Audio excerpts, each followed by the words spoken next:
இந்த தொழுகை விஷயத்தில் நாங்கள் என்னதான் தொழுகை பற்றி விளங்கி வைத்திருந்தாலும் படித்திருந்தாலும் கூட சில விஷயங்களை நாங்கள் இன்னும் புரிந்து கொள்ளவில்லை என்றுதான் சொல்ல வேண்டும். தொழுகையுடைய விஷயங்களில் இன்னும் புரிந்து கொள்ளவில்லை என்பதுதான். அன்புள்ள சகோதரர்களே, இந்த தொழுகை இந்த சமுதாயத்தில் இரண்டு விதமாக பார்க்கின்றவர்கள் இருக்கிறார்கள். ஒன்று, தொழணுமே அப்படி என்று சொல்றது. அந்த இந்த தொழணுமே இந்த ஸ்டைல இருக்கிற நிறைய பேருடைய நீங்க விடயங்களை எல்லாம் பார்த்தீங்க என்று சொன்னால் அவங்களோட வார்த்தைகளும் அப்படித்தான். ஜம்மு செய்தேன் என்று சொல்லுகின்ற நேரத்தில் இது சொல்லி காட்டணும் என்பதற்காக சொல்றேன். அந்த வார்த்தையை சொல்ல விருப்பம் இல்லை, டபுள் அடிச்சேன்றாங்க. விளங்கிட்டா? டபுள் அடிச்சு அந்த அடிச்சுட்டே வார்த்தை இருக்குதானே, அது எதை காட்டுது சொல்லுங்க பாப்போம். தொழுகை அவரோட மனசுல உள்ள பெரிய சுமையத்தான் என்ன செய்யுது, அது காட்டுது. யாரும் என்ன செய்ய மாட்டாங்க, அந்த வார்த்தையை இன்பமான சுகமான ஒன்றுக்கு சொல்ல மாட்டாங்க. டபுளா அடிச்சுட்டேன்னு சொல்லுவாங்க. விளங்கிட்டானே? இது இந்த வார்த்தை தொழுகைக்கு சொல்றாங்க. ஜம்மு செய்யறதுக்கு சர்வ சாதாரணமாக சொல்லப்படுகின்ற வார்த்தையை பார்க்கிறோம். இப்ப எங்களில் தொழுகையை நிறைவேற்றுகின்றவர்களுக்கு மத்தியில் சுமையாக அதை நிறைவேற்றுகின்றவர்கள் இருக்கிறார்கள். எந்த சுமை? தொழாட்டி நம்ம முஸ்லிம் அல்ல என்ற லிஸ்டுக்கு பேத்துருவோம் என்ற பயத்தால இந்த தொழுகையை ஒரு சுமையாக நிறைவேற்ற.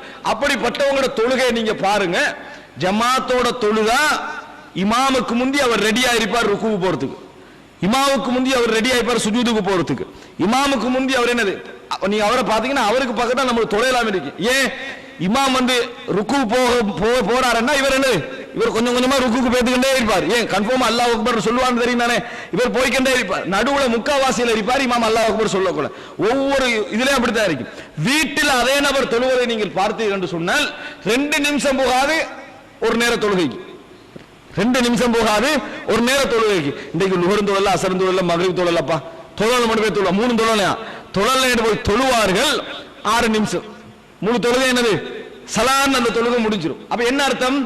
தொழுகையை மனசுல சுமையா நிக்கிறான். நான் பின்னால் தூய்மையான வாழ்வுக்கு தொழுகை அடிப்படை என்று சொல்கின்ற அந்த மேட்டருக்கு தொழுகையை நம்ம சரியா புரிஞ்சு கொண்டாதான் அந்த செக்ஷன் நம்ம என்ன செய்யலாம், சரியாக புரிந்து கொள்ளலாம். அப்ப நாங்க 3வது புரிந்து கொள்ள வேண்டும், தொழுகையை எம்மில் சுமையாக வைத்திருக்கக்கூடியவர்கள், தொழுகையை ஒரு பாரமாக, ஒரு சுமையாக, ஒரு கஷ்டமாக வைத்திருக்கக்கூடியவர்கள் அதிகமாகவே இருக்கிறார்கள்.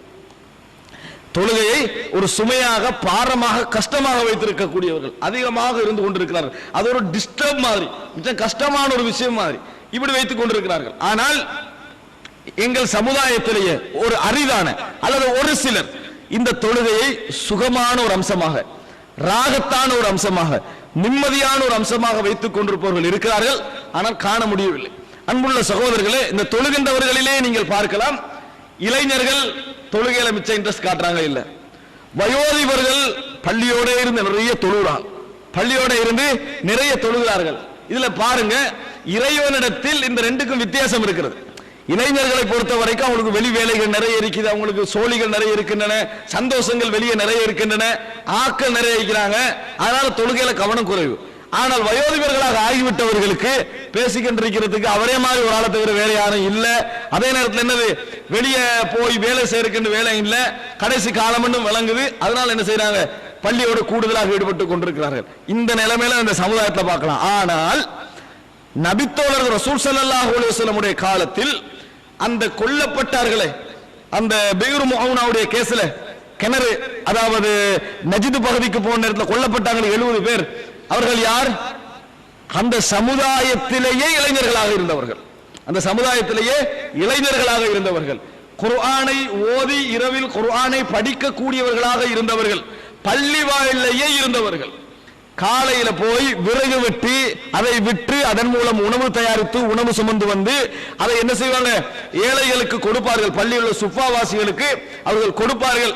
பள்ளியிலே கொண்டு வந்து தண்ணீர் வைப்பார்கள். பள்ளியோடு சம்பந்தப்பட்டிருந்த இளைஞர்கள். அப்ப 2 விதமான மக்கள் இந்த சமுதாயத்தை எங்களால் பார்க்க முடிகிறது. தொழுகையை ஒரு சுமையாக நினைத்த மக்கள், தொழுகையை ஒரு சுகமாக நினைத்த மக்கள்.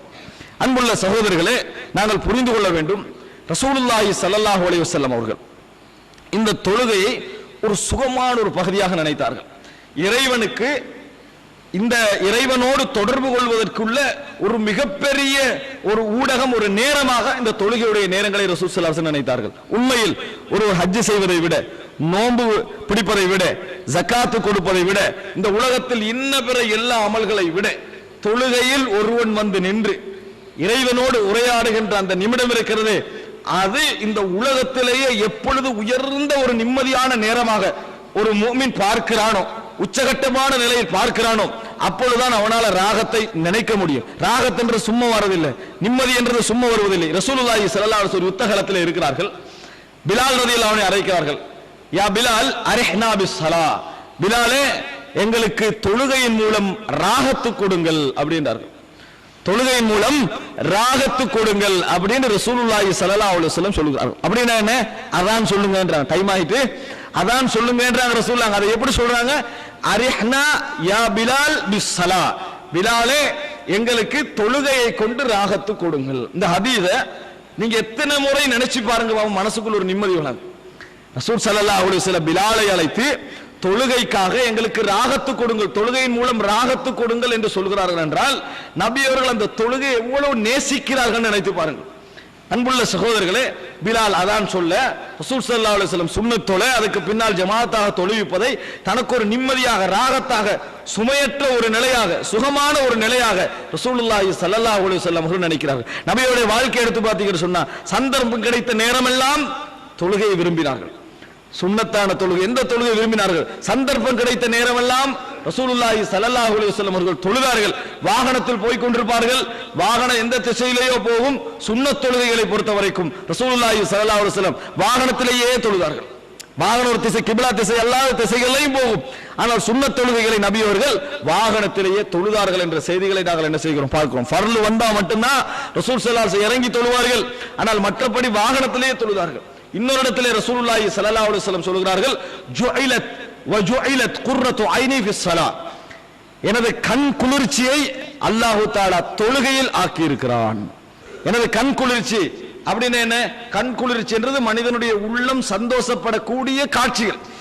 அந்த மாதிரியான ஒரு உணர்வை அல்லாஹ் எனக்கு தொழுகையில் ஆக்கி வைத்திருக்கிறான். வ ஜுஇலத் குர்ரத்து ஐனி ஃபிஸ் ஸலா அப்படின்னு ரசூலுல்லாஹி ஸல்லல்லாஹு அலைஹி வஸல்லம் அவர்கள் சொல்லி காட்டுகிறார். என்ன காரணம்? ரசூல் ஸல்லல்லாஹு அலைஹி வஸல்லம் அவர்களுக்கு எல்லா வணக்க வழிபாடுகளும் இந்த உலகத்திலேயே கடமையாக்கப்பட்டன. ஆனால் அல்லாஹ் தஆலா தன் பக்கம் அழைத்து நபி அவர்களுக்கும் அதில் எவ்வளவு என்ன மாதிரி என்று சாய்ஸ் பண்ண உரிமை கொடுத்து கடமையாக்கிய ஒரு கடமை என்றால் தொழுகைதான். 7 வானங்களுக்கு மேல் ரசூல் ஸல்லல்லாஹு அலைஹி வஸல்லம் இருக்கின்ற பொழுது அல்லாஹ் தஆலா என்ன கடமையாக்கிய ஒரு வணக்கம் என்றால் அது தொழுகைதான். அதுவும் இந்த சமுதாயத்துடைய நிலைமைகள், சூழல்கள், விஷயங்கள் எல்லாம் நிறைய கவனத்தில் கொள்ளப்பட்டு கடமையாக்கப்பட்ட ஒரு வணக்கம் தொழுகை. அதனால் ரசூலுல்லாஹி ஸல்லல்லாஹு அலைஹி வஸல்லம் அவர்கள் அந்த தொழுகை கூடுதலாக விரும்பினார்கள். 7 வானத்துக்கு மேல கடமையாக்கப்பட்ட ஒரு கடமை, தனக்கு நேரடியாக வழங்கப்பட்ட ஒரு கடமையை ரசூல் ஸல்லல்லாஹு அலைஹி வஸல்லம் இந்த உலகத்திலே நிறைவேற்றுகின்ற பொழுது அந்த ஞாபகம் வருமா இல்லையா? அந்த ஞாபகம் வருமா? ரசூல் ஸல்லல்லாஹு அலைஹி வஸல்லம் அவர்கள் அதை கூடுதலாக விரும்பினார்கள், அதை கூடுதலாக வலியுறுத்தினார்கள். வஜுஇலத் குர்ரத்து ஐனி ஃபிஸ் ஸலா, தொழுகையில் எனக்கு கண் குளிர்ச்சி ஆக்கப்பட்டிருக்கிறது என ரசூலுல்லாஹி ஸல்லல்லாஹு அலைஹி வஸல்லம் அவர்கள் சொன்னார்கள்.